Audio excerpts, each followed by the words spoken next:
Live your life within the moment, moment. And don't go wait until the morning, morning. You never know when it is over, over. All that I know is we'll get older, older. So let us dance this night away.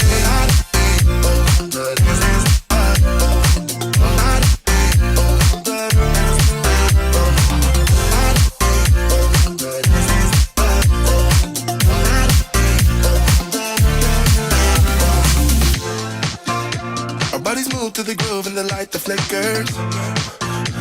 We get lost in the crowd, it's getting thicker. We get away from the drinks and chatter. Haven't said a word, but it doesn't matter. Feel the air get thinner. I'm standing in a blurry dream. No one else can see us. Live your life within the moment, moment.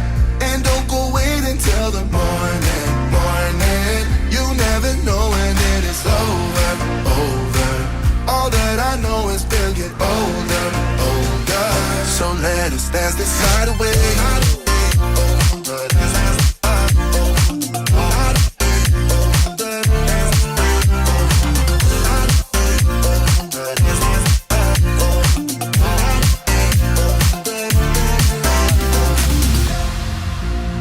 The air get thinner. I'm standing in a blurry dream. No one else can see us. So let us dance this night away.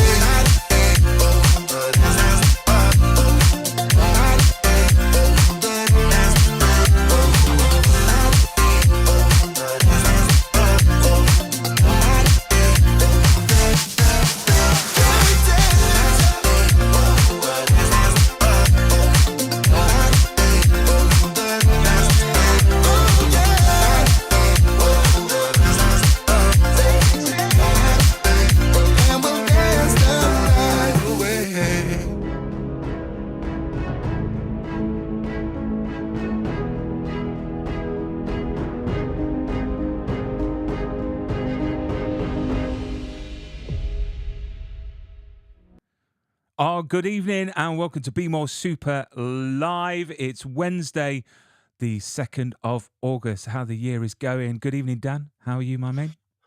How's it going, mate? You all right? Yeah, I'm all right, mate. Yeah. Yeah. Do you know what? I'm sorry. I want to just... It's all right. I just want to tell the audience that literally before the countdown started, Dan came on and he sounded like he just come from the set of the Albert, from EastEnders, and he was like, "You all right, mate? How you doing, mate? Why have you got a gruffy voice yet again?" Well, as you know, what normally gives me a gruff voice the last time I saw you in person? What gave me a gruff voice? And to supplement that, I've got a Barocca here and a bottle of Lucozade. So that's.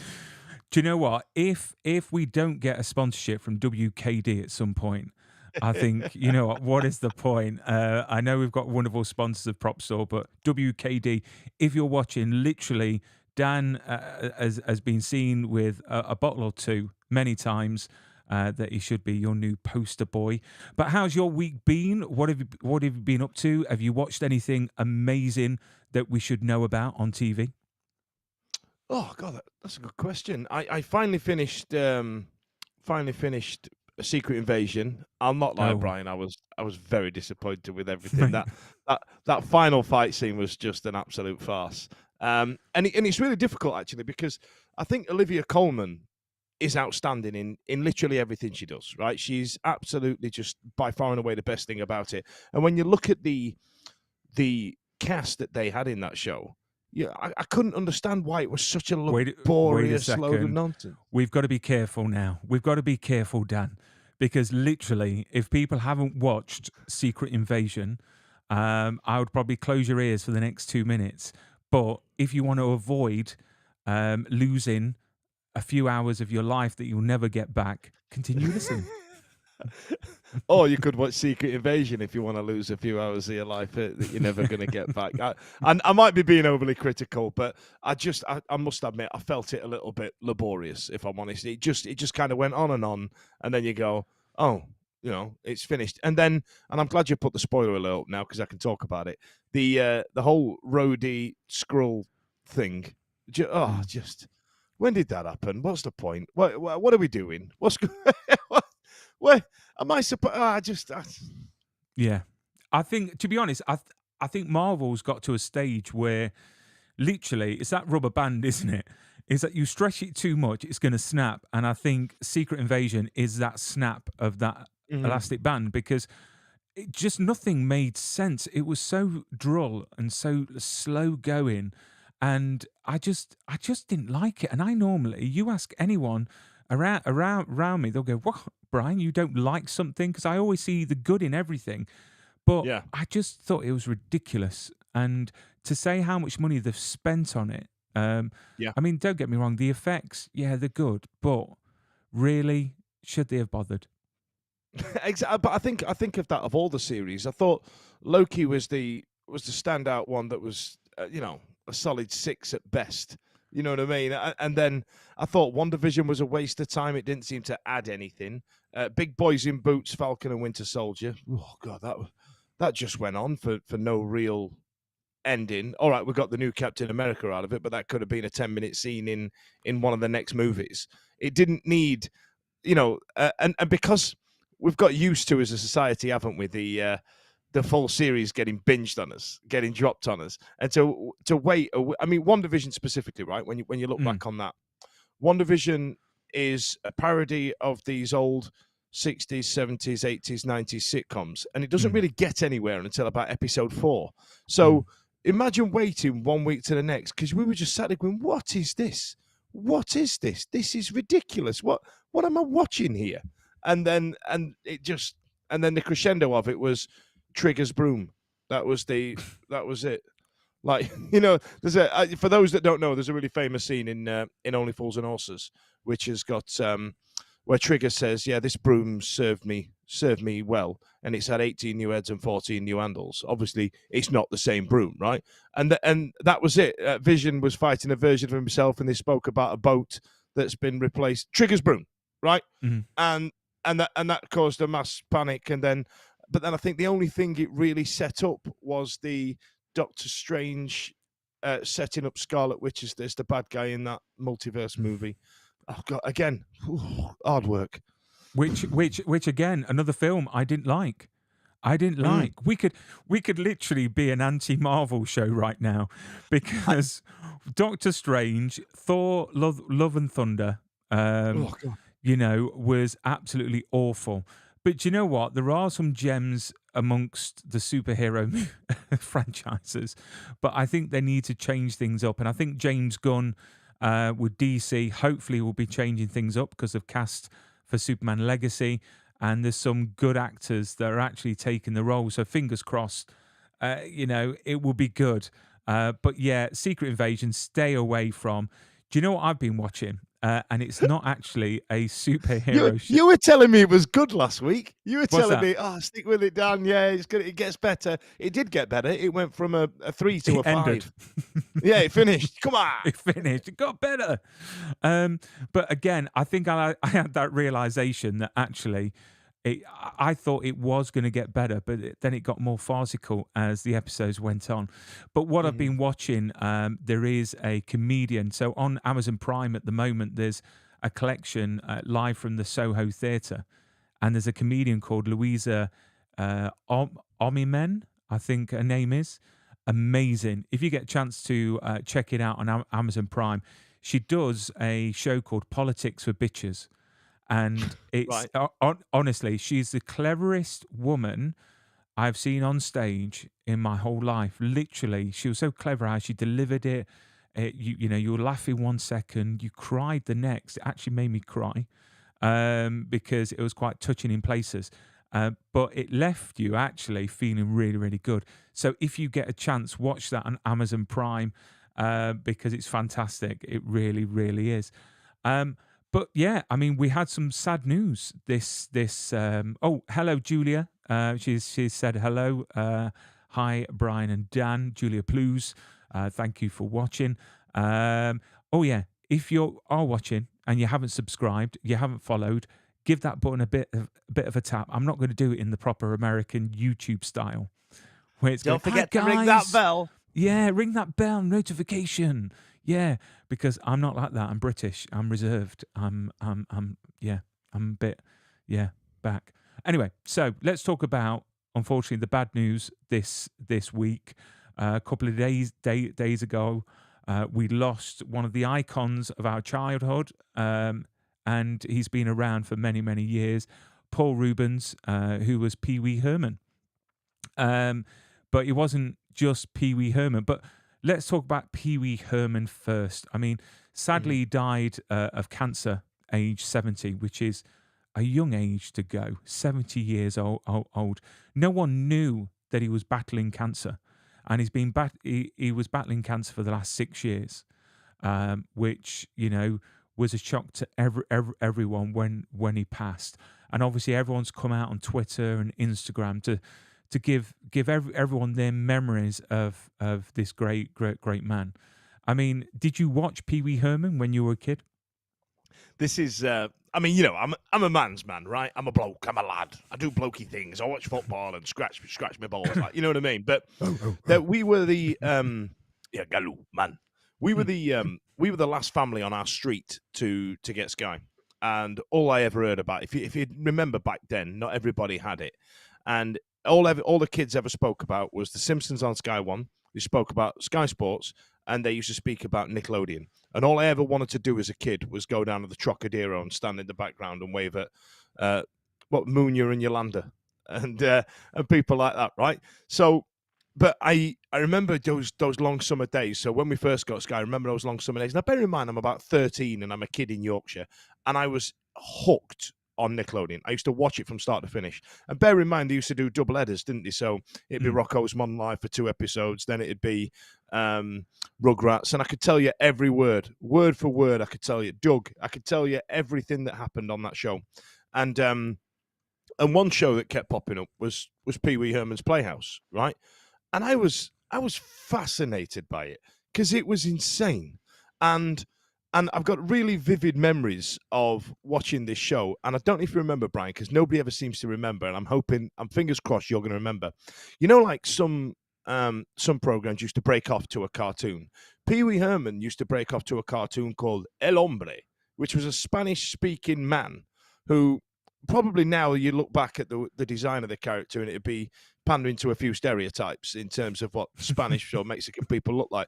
But it was just no subtitles or anything. It was just a 3 or 4 minute cartoon of a Spanish speaking cartoon. It was absolutely mental. And then couple that with the fact that one of the biggest actors of the 90s, Lawrence Fishburne, used to play something like Cowboy Curtis or something on there. I remember that really vividly. And then something I've noticed over the years going forward, there's an actor on there. I've written it down because I keep forgetting it because I only know her as Charlie's mum.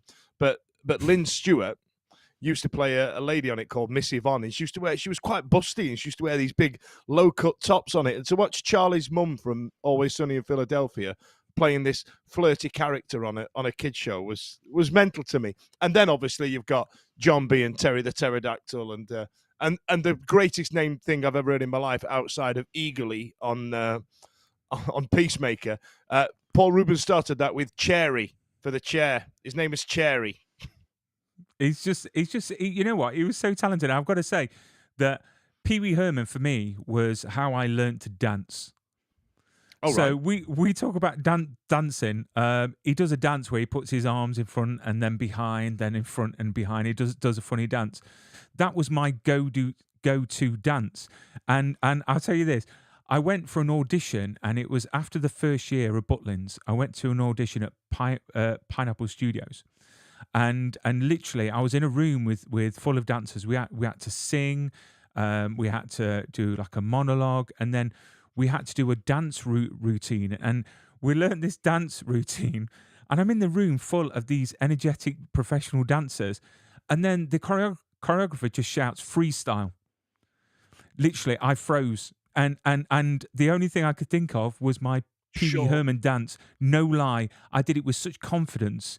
And I didn't care. I danced like no one was watching, Dan. And it was hilarious. So when people think of Pee Wee Herman... did you get the gig? Well, I got offered it, but I turned it down. It was being one of the show reds for the second year. So it was to be literally just to be in reds on stage, and I didn't want to do it, believe it or not, because I actually enjoyed being what a red coat is all about. Because we all know that the show reds, they didn't do any swanning and they didn't do anything like that. They just went on stage and wore that red coat at the end of the night. But let's not talk about politics within the company of Butlins, because I'm not afraid to say Butlins on my show. They can contact me. I do not care. But don't get me wrong, I loved my time there, like you did, Dan, as well. But yeah, I mean, obviously he was iconic, but he knew he was going to pass away. And what touches me is that he actually wrote a statement for everyone to read, after his passing. And I'll read it out to you. It says, "Please accept my apology for not going public with what I've been facing the last 6 years. So I have always felt a huge amount of love and respect from my friends, fans, and supporters. I have loved you all so much and enjoyed making art for you." So that was what he wrote to be released after his passing. And I've got to say, Kevin Smith came out, and we all knew who Kevin Smith is. He come out with a great statement on Twitter, which I've got here. And he's put, "I'd be posting about my struggles on the daily, milking it until my last breath, desperate for attention and relevancy, but not Paul Reubens. If I'm not at least trying to be a person this classy and considerate in life, then maybe it's time I start." And it just shows that literally Paul Reubens could have milked it. He could have literally come out. He could have released a book. He could have, done what the majority of celebrities do, but he didn't. He kept it private. He kept it for himself and his family and friends. And I just think that was a really classy tweet by Kevin Smith. So kudos to that man. I think is wonderful to put out. But again, loads of celebrities have come out, to share their stories. But of course, we had Lisa Downs on the show the other week, and obviously we're talking about Flight of the Navigator. And a lot of people didn't realise that actually Paul Reubens was Max, the ship. And, his voice again, when he goes, "Ha ha," I just think it's awesome. Obviously, I can't do it because I can't go that high. But again, the amount of work that this man did was just absolutely incredible.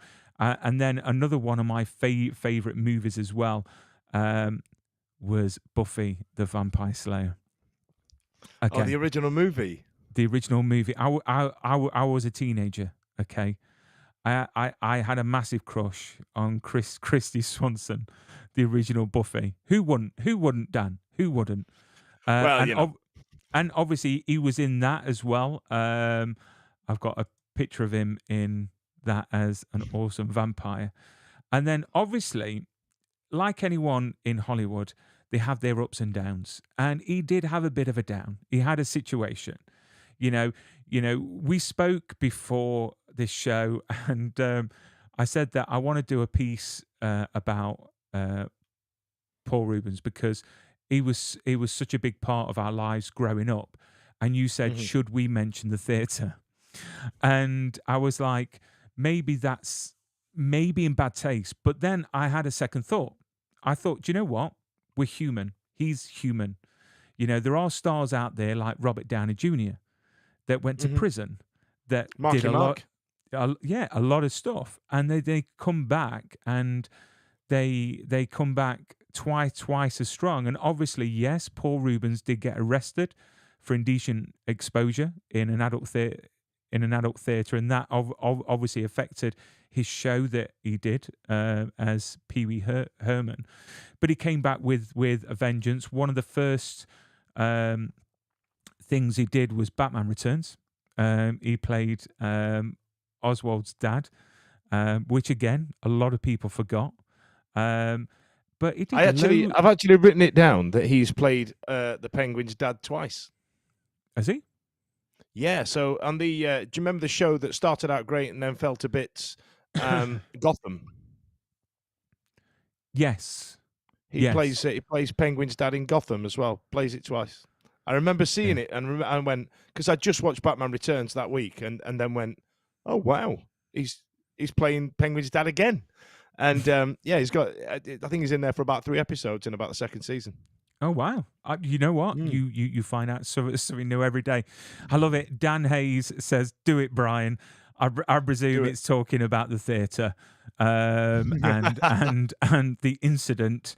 But you know what? Everyone has controversy in their lives, no matter what background you're from, and you know. He did himself proud. I mean, he, also the voice of what's she's put here. Also the voice of Lock, Shock, or Barrel in Nightmare Before Christmas.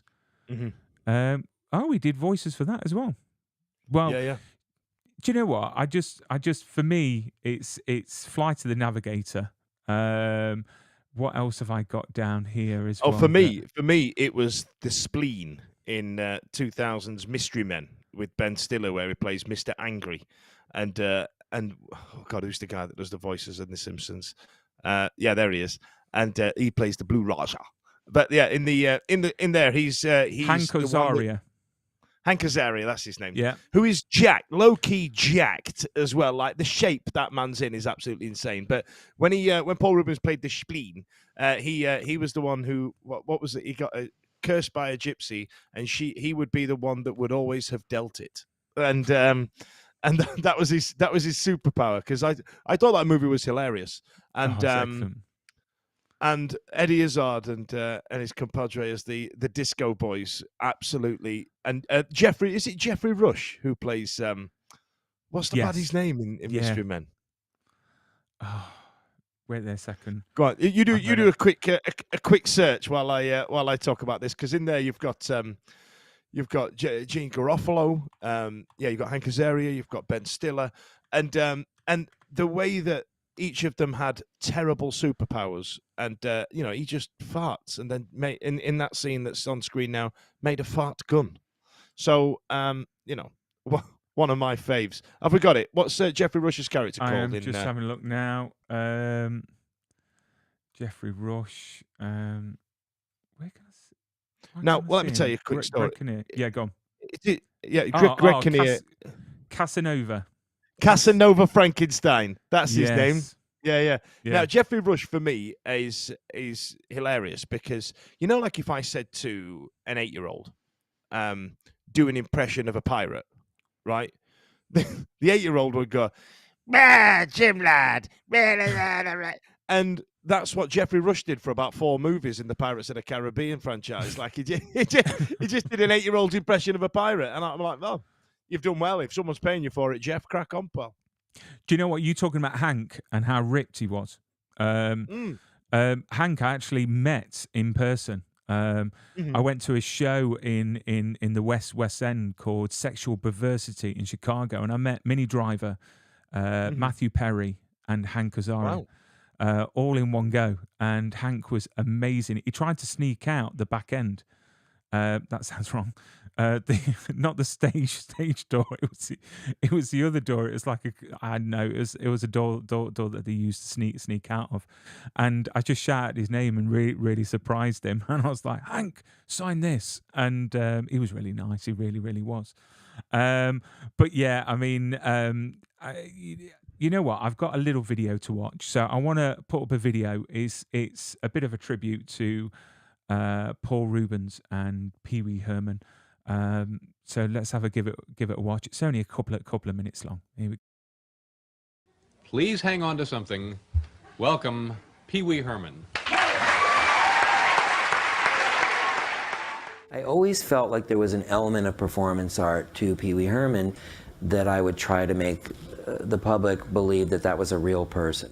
I know you are, but what am I? You're a nerd. I know you are, but what am I? You're an idiot. I know you are, but what am I? I know you It are. was really only performance art to me because no one ever knew at the time that I was a different person. I was always billed as Pee Wee Herman. I did my interviews as Pee Wee Herman. See, look, I can play a little piano. Oh, really mature? Shut up. I went many years without ever being photographed out of character until one day when I was photographed out of character. Heard any good jokes lately? What was that one? Oh, so funny I forgot to laugh. You do something and people think it's funny or don't think it's funny. For me, I have moments in every single thing I've ever done that are just absolutely, I'm the only person that think it's funny, and I get some kind of supercharge out of that and energy.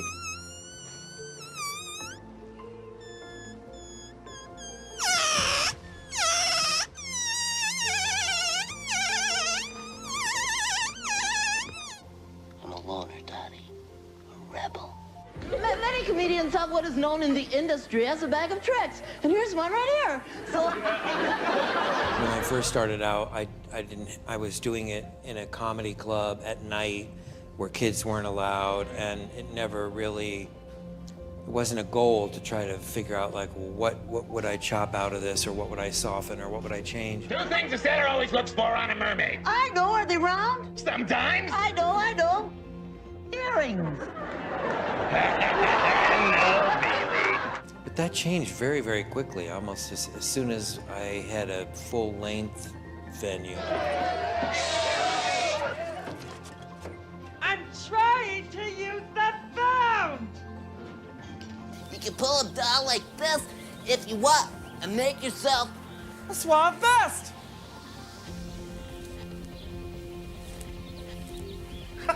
Why do you think the Pee Wee character still resonates with people all these years later? You know, honestly, this sounds bogus and dumb, but it's the truth. I feel like that's other people's thing. Like, I don't like to think like that about it because it sort of ruins it for me a little bit. I just really, honestly, I never think about stuff like that. I get asked that kind of stuff sometimes. I never think about it, but I'm flattered you're asking me that question. But I don't know. I have no idea, and I feel like I would jinx everything for myself if I did ask myself that or answered that. Today's secret word is end. There we go. A bit of a tribute to Paul Reubens that sadly died at 70. You know, he's going to live on. I think that his movies are going to be watched for many years to come. So yeah. I mean, if people out there haven't actually watched his stuff, go out and watch it. Big Top, is it Big Top? Pee Wee's Big Top Adventures. I think that's what it's called. There's Big Adventure where somebody robs his bike, the movie. And then there's Playhouse, which is the series. But Yeah. do you not find it like really ironic that he wore that suit back in the 80s to try and have essentially a hilarious costume on? And that's how most young men now wear suits and have done for like the last 5 or 6 years. Pee Wee started it, man. Pee Wee started it. He's a trendsetter. And so let's get a little message from our sponsors. Let's give them a message.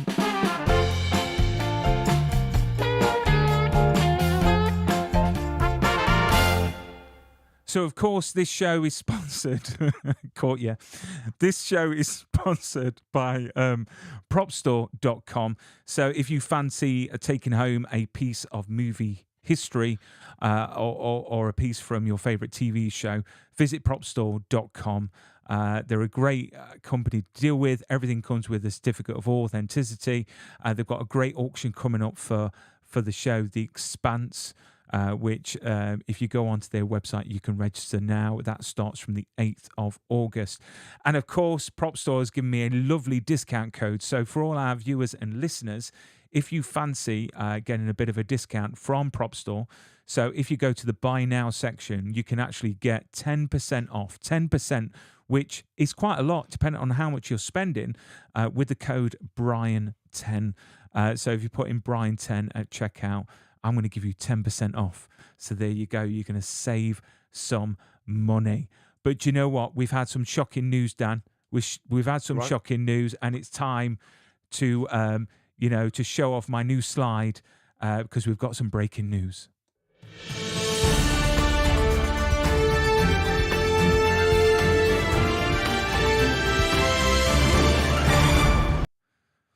How did you like that? That was good, wasn't it? Breaking news. I enjoyed it. Yeah, it reminded me of the day-to-day with Chris Morris, like talking about houses running down the street.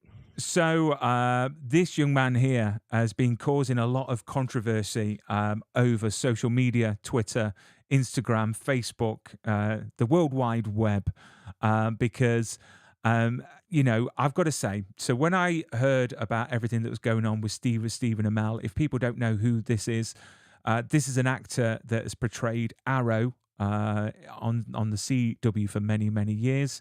Obviously, the actors are all on strike now with SAG, and they can't say certain things and they can't do certain things. So they're quite sort of in a bind when they go to conventions, because currently, if you go up and meet someone at a convention, they've only got their standard headshots on the table. They're not allowed to have pictures of them in certain films because that's seen as promoting. But you can take your own things of them in that show and they'll sign it. But they do a lot of convention talks, and within those convention talks, they get interviewed by the presenter, and they'll get asked a lot of things about their certain characters that they've starred as. The problem is sometimes it can go awry, and with Stephen Amell, it did go slightly wrong. But again, I want to put some context on it. So he got asked about the SAG strikes, and he was sat there and he wanted to say a few things, and he said, "Oh, F it, I will tell you what I think." And I've got it here. Let me just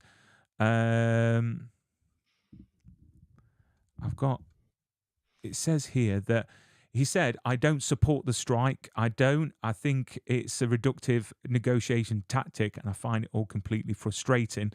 And then he goes on to actually talk about his show, Heels, which is in its season 2. So straight away, he's sort of shown that he's not supportive of SAG. He's not supportive of the conditions that the strike is all about. But then he sent a statement, and I've got to show a picture here as well. Let me just take this down. So when this was all going off, as you can imagine, the internet went wild, and people were putting pictures like this up, which I think's a bit harsh, because I don't know if you know much about Stephen Amell, but when he finished being Arrow, he had quite a few issues with his mental health.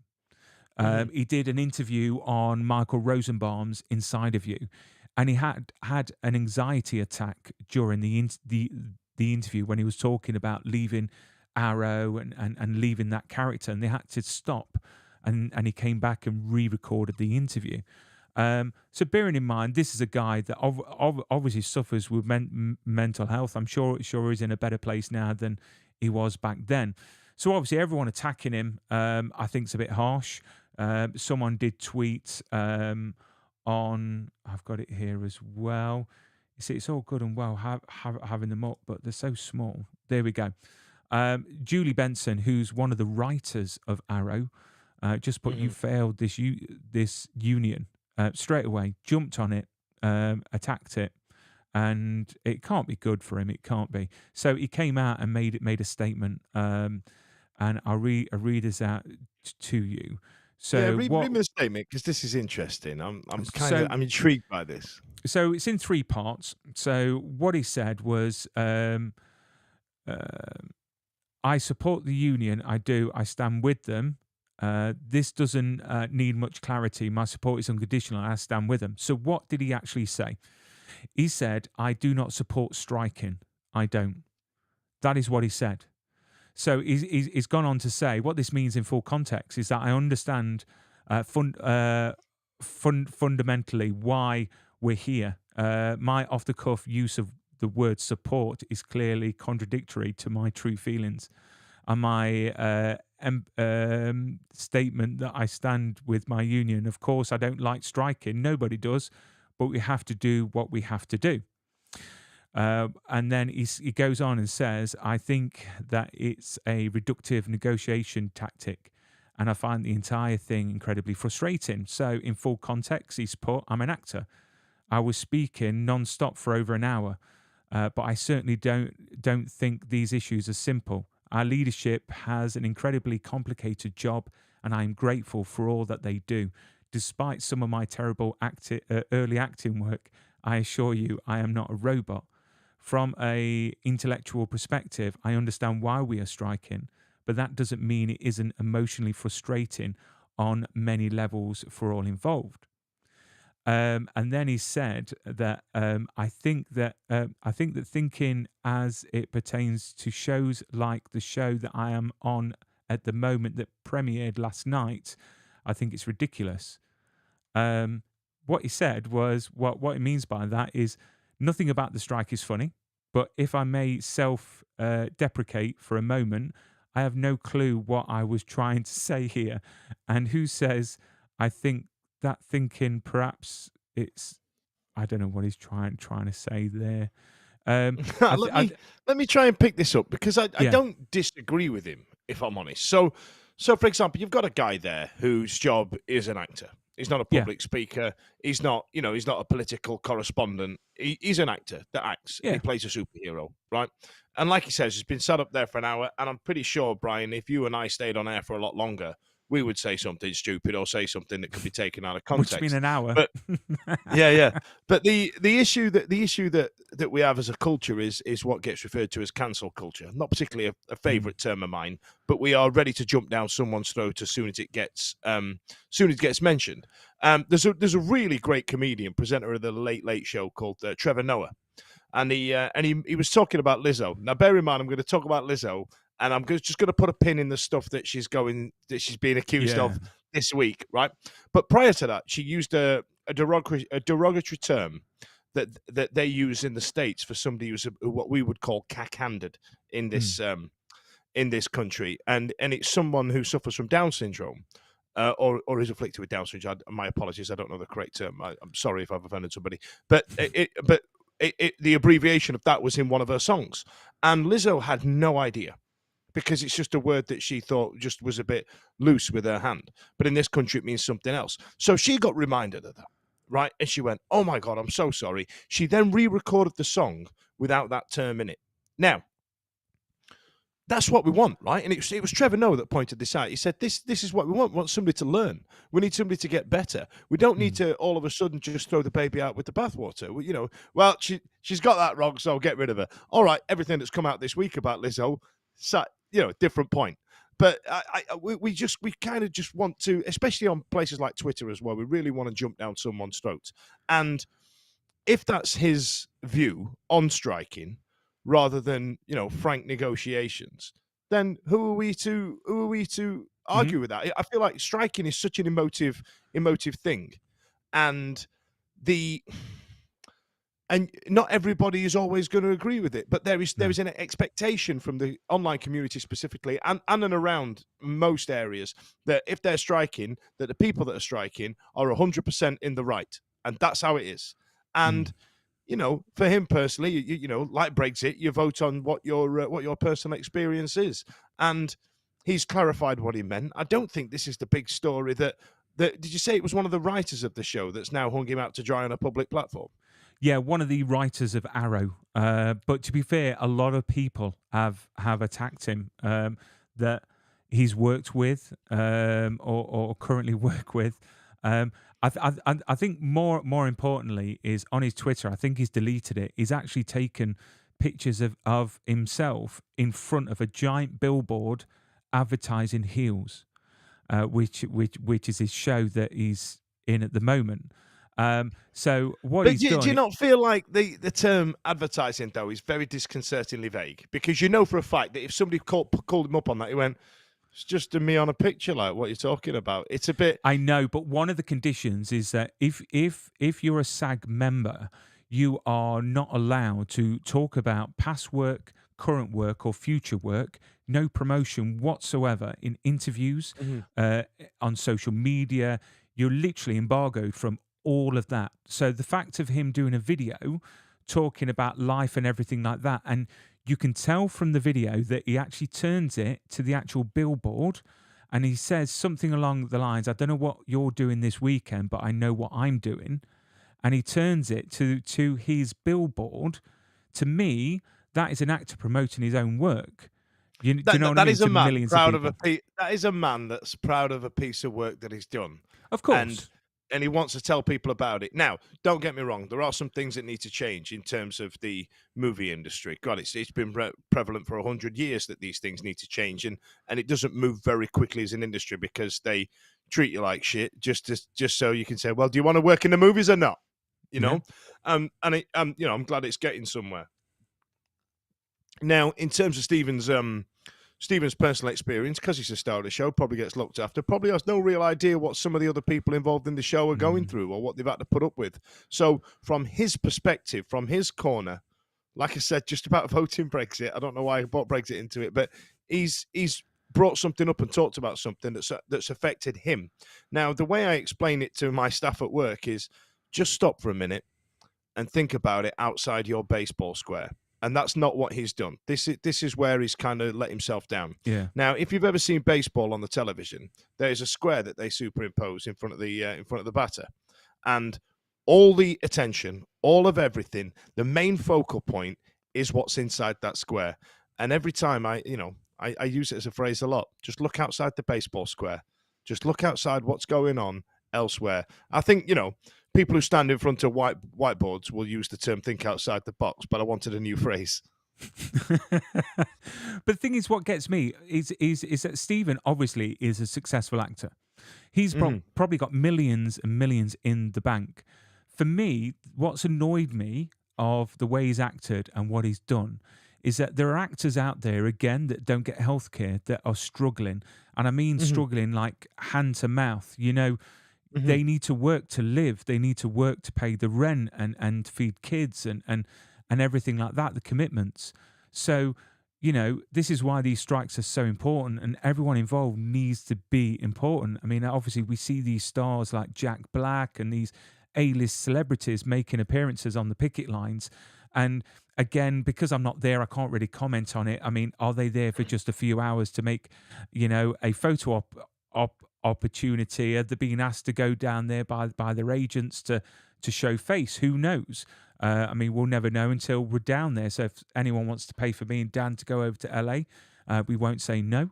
We'll go down and we'll film and we'll time them. We'll check them out.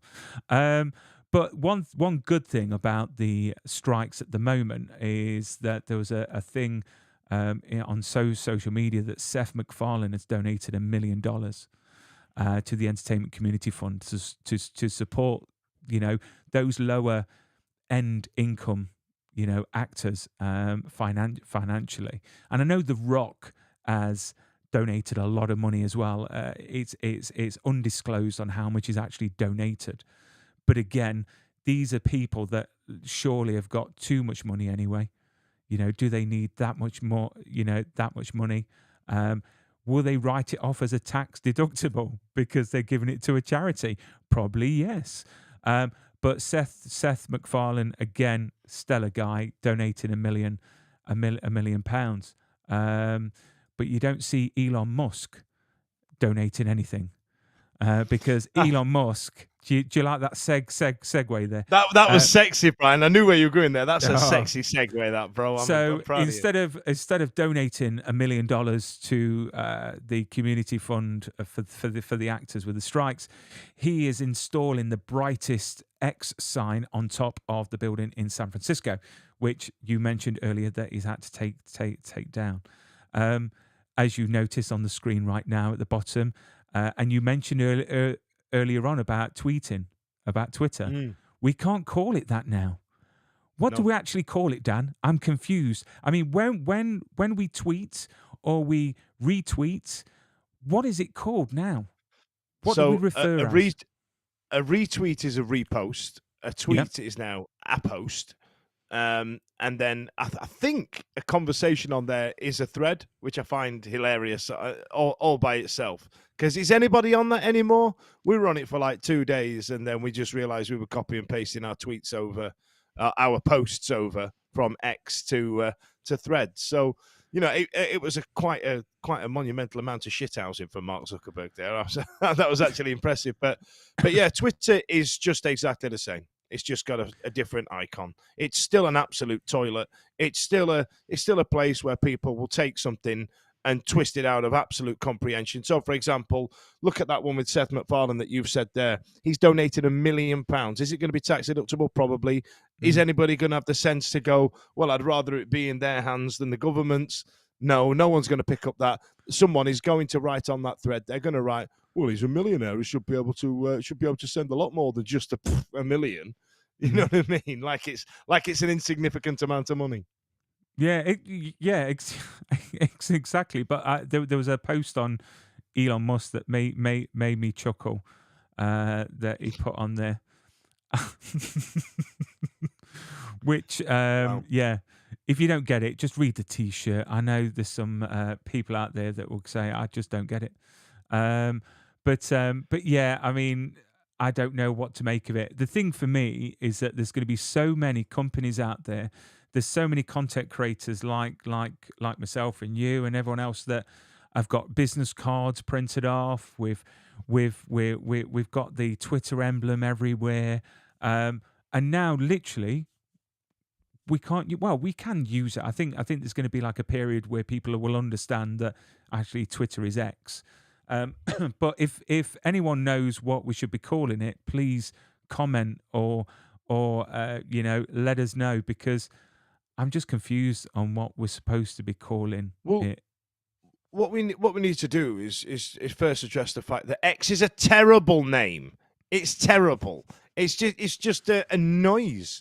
It's just an awful name. Now, I believe he wanted, when he was working around the PayPal project back before it became eBay's number one and then number one paying solution, because the way the banks work in America, God, it's an absolute farce. He wanted to change PayPal to X, and it was something that was really personal to him. So the handle on what was then Twitter, that was just @X, he just robbed. He just took it for himself. He just went, yeah, I'm having that. It's my website. I'm having it. So he's just taken it. He's just stolen it from somebody, which I find, like this is my toy, and you're playing with it. So my ball, I'm taking it home. But yeah, I suppose SpaceX, which is his company, so I suppose he's trying to brand it all in one go. But apparently, the person that worked on this, the development for this rebrand and everything like that, has now been sacked. Of course, apparently. Yes. Or was he just a consultant that specializes in this type of thing, and his contract finished, now it's been launched, and people of Twitter have made it into a big thing just to try and pick on Elon Musk because that's an easy target? Potentially. And then the last piece of news, I've got to put up this wonderful picture of good old Wonder Woman. We all like a bit of Wonder Woman. Obviously, with James Gunn juggling all the DC world with Peter Safran, we didn't know what was going on with Superman, Batman, etc. But Gal, who plays Wonder Woman, has confirmed that the new Wonder Woman film will be developed. So she said that they're in talks with DC Studios talking about a return, and she's also spoke that they are going to be developing it with her, so she's going to be back as Wonder Woman. Because to be honest, I can't imagine anyone else now being recast. It's just bizarre to think that anyone else. I mean, she's been Wonder Woman for God knows how many years. Well, she's been Wonder Woman for a number of years, right? Since they announced I think it's about 8 years she was announced Gal Gadot. Now, let's not get away from the fact that Wonder Woman 1984 was absolutely straight up dreadful as a movie. Let's not forget that. And I mean, if you think of, and Joe, I'll circle back to it. And then since then, she's been just a cameo queen. She turns up for 2 minutes and then just pops off. She's even in bloody Shazam, which the second one of that was utter shite as well. So, well, I liked it. I thought it was all right. I thought it was a good movie. The first one I found fun. The second one was a bit, I don't know. It was a bit teenagery for me. But then again, I assume comic book movies are supposed to be for 12-year-olds and not grown-ass men that are going to whinge about it on the internet. So you kind of have to, suspend yourself there a little bit. But Wonder Woman 1984 was absolutely straight up dreadful. I couldn't even tell you what Pedro Pascal's motivation as the bad guy was. I can't. What was that ending? And and I want to pick at something as well, right? There has been 4 movies specifically that have been critically panned: Wonder Woman 1984, Zoolander 2, the Ghostbusters remake with Melissa McCarthy, and Anchorman 2. There is one common denominator in those 4 movies that have all been shite, and people have told them is shite, and that's Kirsten Wiig. She is awful. Do you ever have those? So we like to introduce people. our special guest, our surprise guest. It's Kirsten Wiig. Do you know? Right. Okay. So there's a show on Netflix called with Jerry Seinfeld called "Comedians in Cars Getting Coffee," and she's wonderful on it. She's so down to earth. She's really funny. She can vamp. She can. She can really entertain. She's really like a wonderful person. But for some reason, the Americans have this terrible idea when it comes to performance comedy where they think this is a good idea. Another good example I can give is Mike Myers when he's playing Goldmember. And there's him and Dr. Evil at the table. And it's clearly Mike Myers vamping, right? It's him just... What's the bloody word? Whose line is it anyway? That type of comedy. It's not performance comedy. Improv, that's the word. Yeah. So they let Mike Myers go off on it, and they do that with Kirsten Wiig, especially in Zoolander 2 and Anchorman 2. And it's just crap. It's just not fun to watch. It's just, you know what I mean? She's the worst thing about 4 terrible movies. And what a title to have. But would you say that that's her fault or her, I know, a management's decision on should she go for a certain role? Because again, you can get amazing actors, the funniest actors, and then they get given this script or this project that's so poorly written that it just destroys them.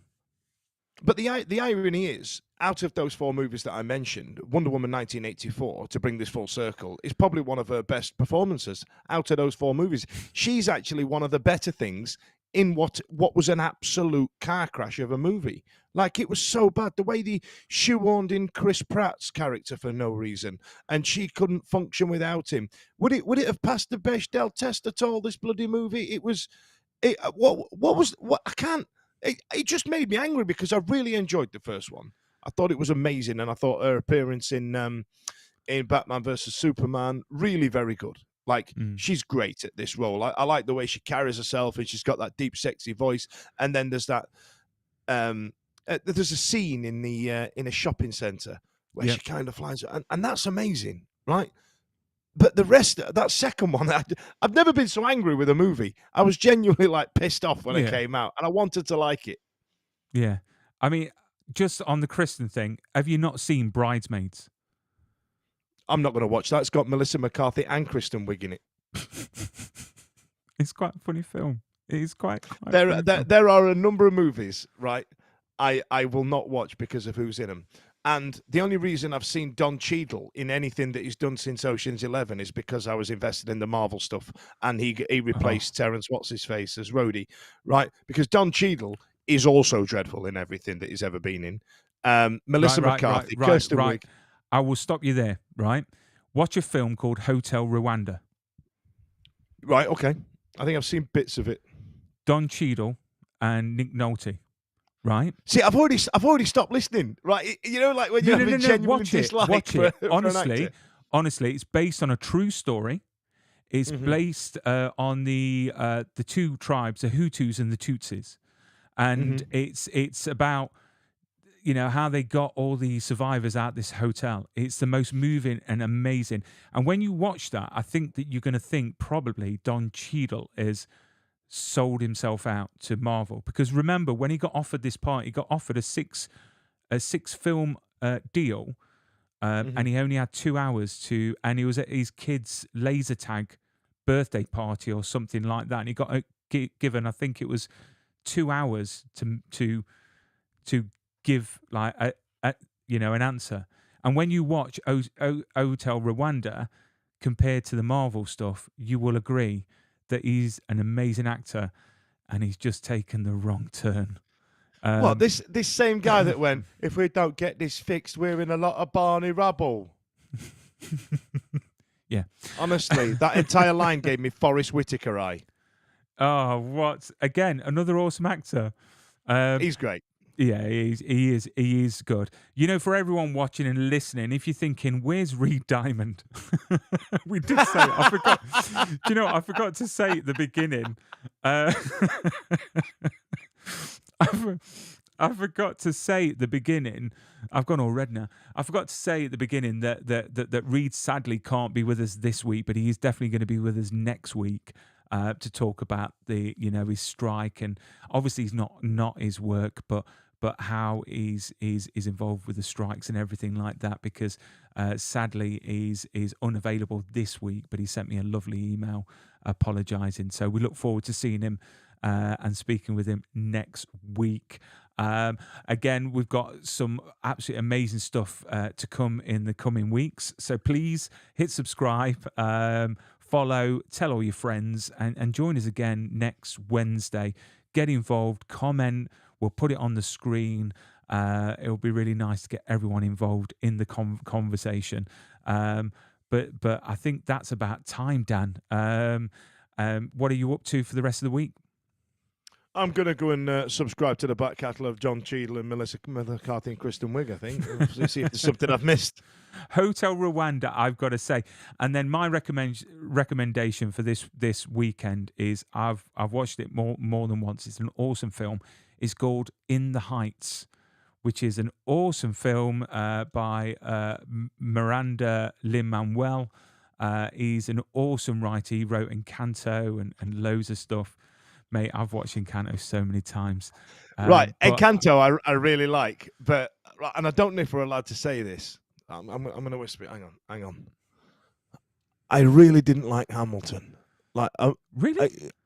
Am I not allowed to say that? I mean, no, there's a scene where you've got these guys in like the wigs and the outfits, and they're like rapping at each other, and it's one of the worst things I've ever seen. I think it just annoyed me. I think it's one of those things that you either love or hate. It's like Marmite. It's very clever how he's done it, because obviously it's all about the founding fathers.